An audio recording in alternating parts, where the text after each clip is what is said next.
하나님은 당신의 기도를 듣지 않으실 수 있습니다.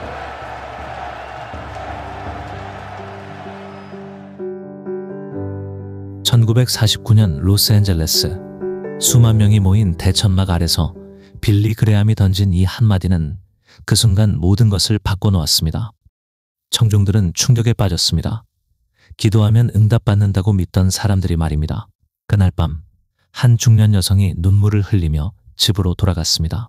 그녀는 3년 동안 매일 기도했습니다. 남편의 사업이 회복되기를, 딸의 병이 낫기를, 가정에 평화가 오기를. 하지만 아무것도 나아지지 않았습니다. 왜 하나님은 내 기도를 들어주시지 않을까? 그녀가 품었던 의문이 바로 그날 밤 해답을 찾았습니다. 당신도 그런 적이 있지 않습니까? 밤새 기도했는데 오히려 상황이 더 악화되었을 때, 간절히 구했는데 문은 하나둘 닫혔을 때, 눈물로 기도했는데 아무 일도 일어나지 않았을 때, 무릎이 까지도록 엎드려 기도했는데 하늘은 고요했을 때, 그때 마음 한구석에서 속삭이는 목소리. 정말 하나님이 계시나? 정말 내 기도를 들으시나? 혹시 내가 잘못 믿고 있는 건 아닐까? 통계에 따르면 기독교인의 73%가 이런 의문을 한 번 이상 가져본 적이 있다고 합니다. 여러분은 혼자가 아닙니다. 오늘 여러분은 충격적인 진실을 마주하게 될 것입니다. 20세기 최고의 복음 전도자 빌리 그레함이 평생에 걸쳐 설교한 메시지, 교회에서는 감히 말하지 못하는 이야기, 하나님이 기도에 응답하지 않으시는 5가지 이유입니다. 하지만 절망하지 마십시오. 이것은 끝이 아닙니다. 이것은 진정한 기도의 시작입니다. 준비되셨습니까? 1949년 로스앤젤레스에서 열린 대천막 부흥회. 원래 3주 예정이었던 이 집회는 8주 동안 계속되었습니다. 빌리 그레함은 당시 30세의 젊은 전도자였습니다. 키 190cm의 준수한 외모, 카리스마 넘치는 목소리, 그리고 무엇보다 성경에 대한 불타는 확신. 하지만 그를 유명하게 만든 것은 외모가 아니었습니다. 그것은 바로 불편한 진실을 말하는 용기였습니다. 다른 전도자들이 믿으면 복받는다고 말할 때 빌리 그레함은 믿음에는 대가가 따른다고 말했습니다. 다른 전도자들이 기도하면 응답받는다고 말할 때 빌리 그레함은 기도에는 조건이 있다고 말했습니다. 그래서 그의 집회는 달랐습니다. 사람들은 편안함을 얻기 위해 왔다가 도전을 받고 돌아갔습니다. 1950년부터 2005년까지 55년간 그는 185개국에서 설교했습니다. 직접 그의 설교를 들은 사람이 2억 1천만 명. 역사상 가장 많은 사람에게 복음을 전한 인물입니다. 하지만 그의 가장 강력한 메시지는 바로 오늘 우리가 다룰 주제였습니다. 왜 하나님은 때로 우리의 기도에 응답하지 않으시는가? 1949년 10월 14일 밤, 빌리 그레함은 평소와 다른 설교를 준비했습니다. 그날 오후, 그는 호텔방에서 무릎을 꿇고 기도했습니다. 하나님, 사람들이 듣고 싶어하는 말이 아니라 들어야 하는 말을 하게 해주소서. 그날 밤 대천막에는 9천 명이 모였습니다. 예상보다 2천 명이 더 많았습니다. 빌리 그레함이 단상에 올라섰습니다. 그의 손에는 성경책 한 권뿐이었습니다. 여러분, 오늘 밤 저는 편안한 말씀을 드리지 않겠습니다. 그의 첫 마디에 천막 안이 조용해졌습니다. 하나님은 당신의 기도를 듣지 않으실 수 있습니다. 순간 천막 안이 술렁였습니다. 누군가 기침을 했고 누군가는 의자에서 몸을 일으켰습니다. 충격적인 말씀입니까? 하지만 이것이 성경의 진실입니다.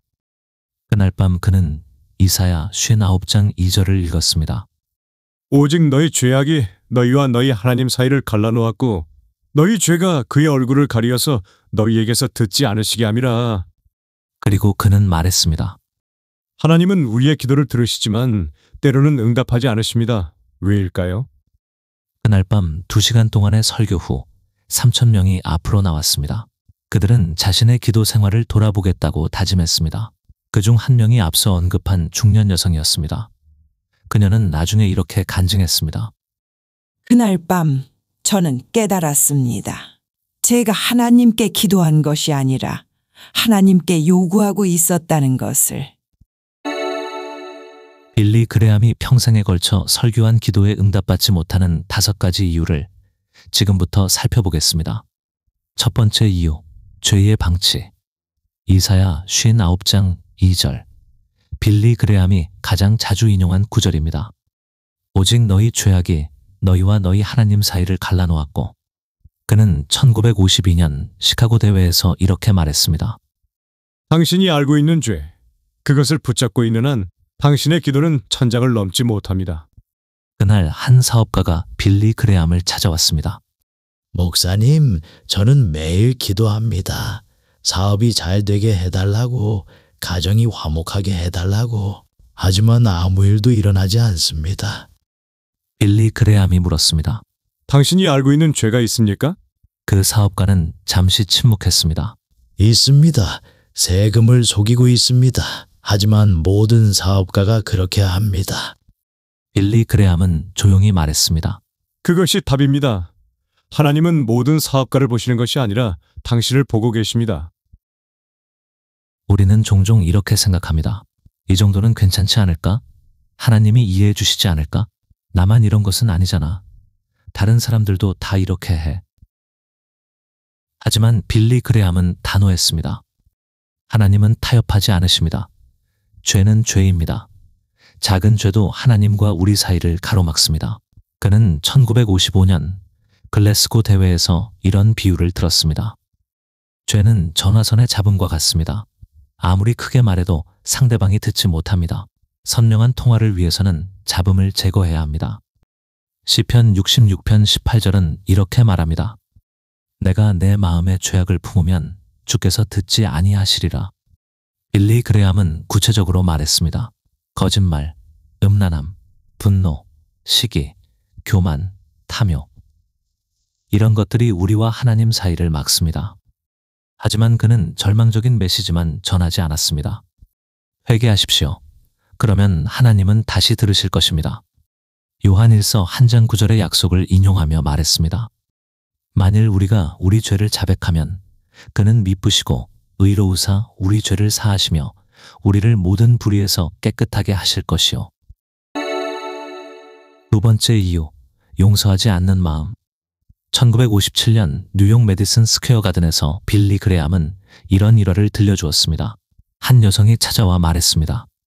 목사님, 제 기도는 왜 응답되지 않나요? 저는 매일 2시간씩 기도합니다. 새벽에 1시간, 저녁에 1시간씩요. 빌리 그레함이 물었습니다. 훌륭합니다. 그런데 누군가 용서하지 못한 사람이 있습니까? 그 여성의 얼굴이 순간 굳어졌습니다. 제 시어머니는 절대 용서할 수 없어요. 그 사람이 우리 가정을 얼마나 힘들게 했는지 모르실 거예요. 빌리 그레함은 조용히 말했습니다. 그것이 답입니다. 하나님은 용서하지 않는 자의 기도를 들으시지 않습니다. 그는 마태복음 6장 14, 15절을 인용했습니다. 너희가 사람의 과실을 용서하면 너희 하늘 아버지께서도 너희 과실을 용서하시려니와 너희가 사람의 과실을 용서하지 아니하면 너희 아버지께서도 너희 과실을 용서하지 아니하시리라. 그 여성은 눈물을 흘리며 물었습니다. 하지만 목사님, 너무 힘들어요. 그 사람이 한 일들을 어떻게 용서해요?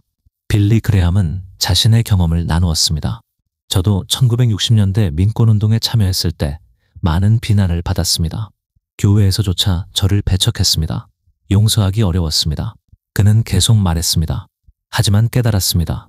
용서는 감정이 아니라 결정입니다. 우리가 용서하지 않으면 우리가 더 고통받습니다. 1959년 호주 대회에서 그는 이렇게 설교했습니다. 용서하지 않은 마음은 독과 같습니다. 그 독은 상대방을 죽이는 것이 아니라 자신을 죽입니다. 그리고 그는 실제 예화를 들었습니다. 한 남자가 자신을 배신한 사업 파트너를 용서하지 않았습니다. 10년 동안 그는 매일 기도했지만 사업은 계속 실패했습니다. 그러다 어느 날 그 파트너를 용서하기로 결심했습니다. 그날부터 놀라운 일이 일어났습니다. 마가복음 11장 25절은 이렇게 말합니다. 서서 기도할 때에 아무에게나 혐의가 있거든 용서하라. 그리하여야 하늘에 계신 너희 아버지께서도 너희 허물을 사하시리라. 빌리 그레함은 구체적인 용서의 방법을 제시했습니다. 첫째, 용서하기로 결심하십시오. 둘째, 그 사람을 위해 기도하십시오. 셋째, 가능하다면 화해하십시오. 세 번째 이유, 잘못된 동기. 야고보서 4장 3절. 빌리 그레함이 자주 설교한 또 다른 구절입니다. 구하여도 받지 못함은 정욕으로 쓰려고 잘못 구하기 때문이라. 1954년 런던 대회에서 그는 이렇게 설교했습니다. 하나님은 당신의 개인적인 소원을 들어주시는 요술 램프가 아닙니다. 당신이 구하는 것이 하나님의 영광을 위한 것입니까? 아니면 당신의 욕망을 위한 것입니까? 그날 한 젊은 남자가 질문했습니다. 목사님, 저는 돈을 벌고 싶어서 기도합니다. 가난에서 벗어나고 싶어서요. 이것도 잘못된 동기인가요? 빌리 그레함은 지혜롭게 답했습니다. 돈 자체가 문제가 아닙니다. 동기가 문제입니다. 당신이 더 많이 가져서 더 많이 나누려고 한다면 그것은 선한 동기입니다. 하지만 당신이 더 많이 가져서 더 많이 즐기려고 한다면 그것은 잘못된 동기입니다. 우리는 얼마나 자주 이렇게 기도합니까? 하나님, 이 일만 해주시면 더 열심히 교회에 나가겠습니다. 하나님, 이것만 주시면 11조를 빼먹지 않겠습니다. 하나님, 내가 원하는 것을 주시면 당신을 더 섬기겠습니다. 빌리 그레함은 이런 기도를 거래의 기도라고 불렀습니다. 하나님과 거래하려고 하지 마십시오. 하나님은 거래의 상대가 아니라 예배의 대상입니다. 1962년 시카고 대회에서 그는 이런 비유를 들었습니다. 한 아이가 아버지에게 말했습니다. 아빠, 나에게 자전거를 사주세요. 그러면 아빠를 사랑하겠어요. 아버지가 답했습니다. 아들아, 내가 나를 사랑하기 때문에 자전거를 사줄게. 그는 계속 말했습니다. 하나님은 우리가 무엇을 받기 위해 사랑하는 것이 아니라 사랑하기 때문에 주고 싶어 하십니다. 마태복음 6장 33절의 말씀을 인용하며 말했습니다. 너희는 먼저 그의 나라와 그의 의를 구하라. 그리하면 이 모든 것을 너희에게 더하시리라. 빌리 그레함은 자신의 경험을 나누었습니다. 저는 젊은 시절 유명한 전도자가 되고 싶어서 기도했습니다. 하지만 하나님은 응답하지 않으셨습니다. 나중에 깨달았습니다. 제가 하나님의 영광이 아니라 제 영광을 구했기 때문입니다. 그는 계속 말했습니다. 하나님의 뜻을 구하기 시작했을 때 하나님은 저를 사용하기 시작하셨습니다. 네 번째 이유, 믿음 없음. 마가복음 11장 24절, 예수님의 말씀입니다. 그러므로 내가 너희에게 말하노니 무엇이든지 기도하고 구하는 것은 받은 줄로 믿으라. 그리하면 너희에게 그대로 되리라. 1963년 베를린에서 빌리 그레함은 이렇게 말했습니다. 의심하면서 기도하는 것은 기도가 아닙니다. 그것은 단순한 소원입니다. 그는 구체적인 예화를 들었습니다. 한 농부가 가뭄 때 비를 달라고 기도했습니다. 하지만 그는 우산을 가져오지 않았습니다. 그의 기도에는 믿음이 없었습니다. 우리는 얼마나 자주 반신반의하며 기도합니까? 하나님, 혹시 될까요? 하나님, 안 되더라도 괜찮지만. 하나님, 기적이 일어날 리는 없겠지만. 하지만 야고보서 1장 6, 7절은 분명히 말합니다. 오직 믿음으로 구하고 조금도 의심하지 말라. 의심하는 자는 바람에 밀려 요동하는 바다 물결 같으니 이런 사람은 무엇이든지 주에게 얻기를 생각하지 말라. 빌리 그레함은 1958년 샌프란시스코 대회에서 이렇게 설교했습니다. 믿음은 소망이 아닙니다. 믿음은 확신입니다. 믿음은 혹시가 아니라 반드시입니다. 그는 구체적인 믿음의 예를 들었습니다. 한 어머니가 마약에 중독된 아들을 위해 기도했습니다. 10년 동안 아무 변화가 없었습니다. 하지만 그녀는 계속 믿었습니다.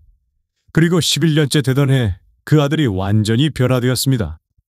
하지만 빌리 그레함은 맹목적인 믿음을 말하지 않았습니다. 믿음은 하나님의 말씀에 근거해야 합니다. 성경에 약속되지 않은 것을 믿으라고 하지 않습니다. 그는 히브리서 11장 1절을 인용했습니다. 믿음은 바라는 것들의 실상이요 보이지 않는 것들의 증거니. 그리고 그는 믿음의 구체적인 방법을 제시했습니다. 첫째, 하나님의 약속을 찾으십시오. 둘째, 그 약속을 붙잡으십시오. 셋째, 의심이 와도 약속을 놓지 마십시오. 1965년 뉴욕 대회에서 그는 이렇게 말했습니다. 의심이 오는 것은 자연스러운 일입니다. 하지만 의심을 붙잡고 사는 것은 선택입니다. 다섯 번째 이유, 하나님의 때가 아님. 이것은 빌리 그레함이 가장 조심스럽게 다룬 주제였습니다. 1959년 호주 멜버른에서 그는 이렇게 설교했습니다. 하나님의 아니오는 때로 하나님의 아직을 의미합니다. 하나님의 침묵은 때로 하나님의 더 깊은 계획을 의미합니다. 전도서 3장 1절의 말씀처럼 말입니다. 범사에 기한이 있고 천하만사가 다 때가 있나니. 빌리 그레함은 자신의 경험을 나누었습니다. 저는 20세에 목사가 되고 싶어서 기도했습니다. 하지만 하나님은 저를 7년 동안 기다리게 하셨습니다. 그때는 이해할 수 없었습니다. 그는 계속 말했습니다. 하지만 지금 돌이켜보니 그 7년의 기다림이 없었다면 오늘의 제가 없었을 것입니다. 하나님은 저를 준비시키고 계셨습니다. 1964년 도쿄 대회에서 그는 이런 비유를 들었습니다. 농부가 봄에 씨를 뿌리고 다음날 추수하려고 한다면 어떨까요? 불가능합니다. 씨앗이 자라는 시간이 필요합니다. 그는 계속 말했습니다. 하나님의 응답도 마찬가지입니다. 때가 있습니다. 우리는 전자레인지 세대지만 하나님은 오븐 요리를 하십니다. 하지만 빌리 그레함은 기다림의 의미를 설명했습니다. 하나님이 기다리게 하시는 이유가 있습니다. 첫째, 우리를 성숙시키기 위해서입니다. 둘째, 더 큰 축복을 준비하기 위해서입니다. 셋째, 우리의 믿음을 시험하기 위해서입니다. 그는 구체적인 예화를 들었습니다. 한 젊은 여성이 결혼하고 싶어서 5년 동안 기도했습니다. 하지만 하나님은 응답하지 않으셨습니다. 6년째 되던 해, 그녀는 완벽한 남자를 만났습니다. 나중에 그녀는 말했습니다. 5년 전에 나였다면 이 사람의 좋은 점을 몰랐을 것이다. 이사야 55장 8에서 9절을 인용하며 말했습니다. 내 생각은 너희의 생각과 다르며 내 길은 너희의 길과 다름이니라.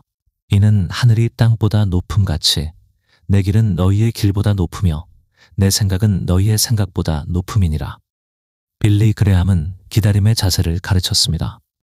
기다리되 낙심하지 말고, 기다리되 포기하지 말고, 기다리되 원망하지 마십시오. 하지만 빌리 그레함의 메시지는 여기서 끝나지 않습니다. 1969년 뉴욕에서 그는 이렇게 말했습니다. 하나님의 침묵이 하나님의 부재를 의미하지는 않습니다. 때로 하나님은 침묵 속에서 가장 깊이 일하고 계십니다.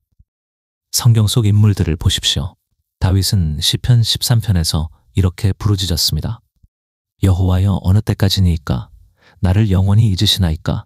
주의 얼굴을 나에게서 어느 때까지 숨기시겠나이까? 하지만 같은 시편 끝에서 그는 이렇게 고백합니다. 나는 주의 인자하심을 의뢰하였사오니 내 마음이 주의 구원을 기뻐하리이다. 욥은 42장간의 고난 속에서도 말했습니다. 내가 알기에는 나의 구속자가 살아계시니 마침내 그가 땅 위에 서실 것이라. 그리고 예수님조차 십자가에서 부르짖으셨습니다. 나의 하나님, 나의 하나님, 어찌하여 나를 버리셨나이까? 하지만 그 침묵 속에서 인류 구원의 역사가 완성되었습니다. 빌리 그레함은 1971년 오클랜드 대회에서 이렇게 말했습니다. 하나님의 침묵은 하나님의 무관심이 아닙니다. 하나님의 침묵은 하나님의 더 깊은 계획입니다. 그는 자신의 개인적인 경험을 나누었습니다. 1950년대 중반, 저는 심한 우울증을 겪었습니다. 매일 기도했지만 하나님은 침묵하셨습니다. 그때 저는 하나님이 저를 버리셨다고 생각했습니다. 그는 계속 말했습니다.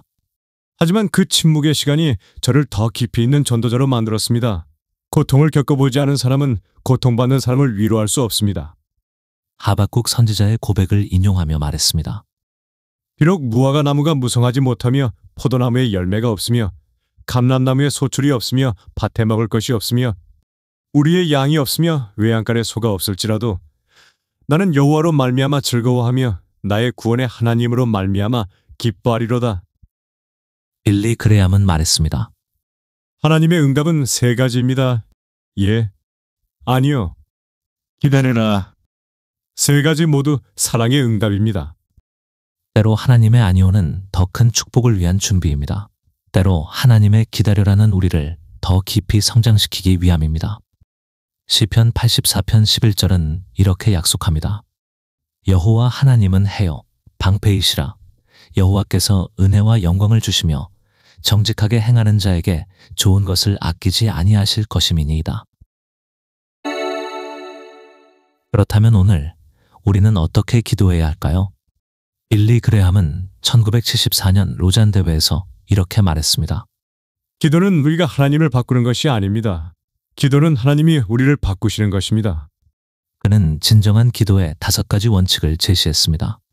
첫째, 우리 마음을 살피십시오. 숨겨진 죄가 있다면 회개하십시오. 하나님 앞에 서기 전에 먼저 거울 앞에 서십시오. 하나님께 무엇을 구하기 전에 먼저 하나님께 무엇을 고백할지 생각하십시오. 둘째, 용서하지 못한 사람이 있다면 용서하십시오. 그것이 얼마나 어려워도 말입니다. 용서는 그 사람을 위한 것이 아닙니다. 용서는 당신을 위한 것입니다. 용서하지 않으면 당신이 더 고통받습니다. 셋째, 순수한 동기로 기도하십시오. 하나님의 뜻을 구하십시오. 하나님, 내 뜻을 이루어 주세요가 아니라 하나님, 당신의 뜻을 이루어 주세요라고 기도하십시오. 넷째, 믿음으로 기도하십시오. 의심하지 마십시오. 의심이 와도 믿음을 선택하십시오. 감정보다는 하나님의 약속을 붙잡으십시오. 다섯째, 하나님의 때를 기다리십시오. 하나님의 침묵도 하나님의 음성입니다. 급하게 서두르지 마십시오. 하나님의 시계는 우리의 시계와 다릅니다. 빌리 그레함은 1978년 자신의 자서전에서 이렇게 고백했습니다. 저는 평생 기도해 왔습니다. 때로는 응답받았고 때로는 응답받지 못했습니다. 하지만 한 가지는 확실합니다. 기도할 때마다 하나님과 더 가까워졌습니다. 그는 계속 말했습니다. 기도의 목적은 응답을 받는 것이 아닙니다. 기도의 목적은 하나님과의 관계입니다. 1980년 워싱턴 DC 대회에서 그는 이렇게 설교했습니다. 어떤 사람은 기도를 ATM 기계처럼 생각합니다. 카드를 넣고 원하는 것을 누르면 나온다고 생각합니다. 하지만 기도는 ATM이 아닙니다. 기도는 사랑하는 아버지와의 대화입니다. 그리고 그는 자신의 대표 메시지인 Call to Decision으로 설교를 마무리했습니다. 오늘 밤 당신은 결단해야 합니다. 당신의 기도가 진정한 기도가 되도록 결단해야 합니다.